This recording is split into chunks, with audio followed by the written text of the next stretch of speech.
Hey guys, what's up? It's me again. Today is June 13, 2026 and nabuhay ako ngayon sa bahay. Kaya naman, ang ginagawa ko nila ngayon ay natutupi sa mga damit na hindi ko na ginagamit at mga ginagamit pa. Let's go! So ngayon guys, ipapakita ko sa inyo kung gaano karami ang mga damit ko na hindi na ginagamit at ginagamit pa. Tingnan nyo naman nagkalat talaga sila. Medyo marami talaga guys. Tamaan niyo ko guys. And stay tuned, let's go. Ayan guys, kung nakikita yun yung mga hinanger ko, yun yung mga uniforme ko pang school. Ayan, nasa baba, yung mga short, pants ko, damit, mga nagkalat talaga dyan. Yung nasa karton, yun yung mga ibibigay ko. Yun naman, yung mga tuwalya ko, ayan, kitang-kita nyo. Yung mga nakahanger, yun yung mga panlakad ko, ayan, let's go.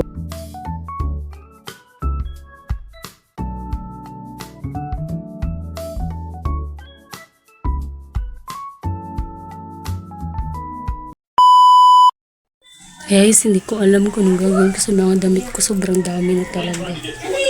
Kaya ngayon napag-isip-isipan ko na linisin ko na siya talaga.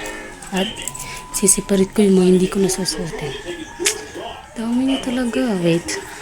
So guys, medyo marami pa talaga akong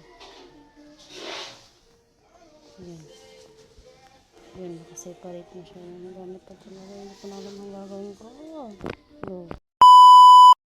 Guys, I'm back, and after all, I think it's gonna be the part 1. So I'm done. Take a look at my shirts, wait. Ayun. Ito, nakasipart na to lahat eh. Ayun, yung mga damit.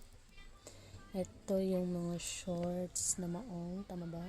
Ito naman shorts din to. Ito naman shorts din to. Ito yung jogging pants ko. Ito pantalon. Ito yung mga jackets ko, ayan. Meron pa doon damit. Kaya nga part 2 na ito naman yung mga socks ko. Doon naman nakasipart yung mga panlakad ko. Ayan, hindi pa talaga siya tapos. Ayan, hindi pa talaga. Dami pang dapat ayusin. Ito naman, mga panlakad ko rin to. So, nakahanger siya since hindi ko siya gustong tupiin kasi baka, makunot siya. Ayan o. Ayan. So, part 2, let's go. Hey guys, so today, it's gonna be the second batch of my pants. So, ito naman yung mga tutupiin natin. So, samahan niyo ko, let's go. Hi guys, so karon it's gonna be the part 2.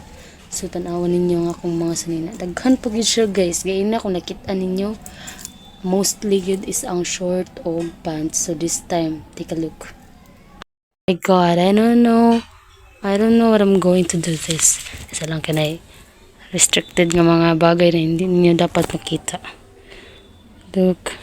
I don't know what I'm going to do, pero let's see if unsay pinakadaghan ani nila. So, let's go.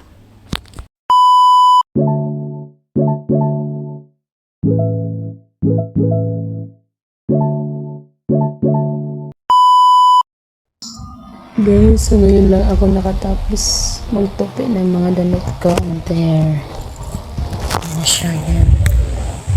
So, wala siyang ilaw pa dito. Wala talaga siyang ilaw. Pero I'm done guys. Nandun lang sila. Kaya naka-arrange na siya. Bye!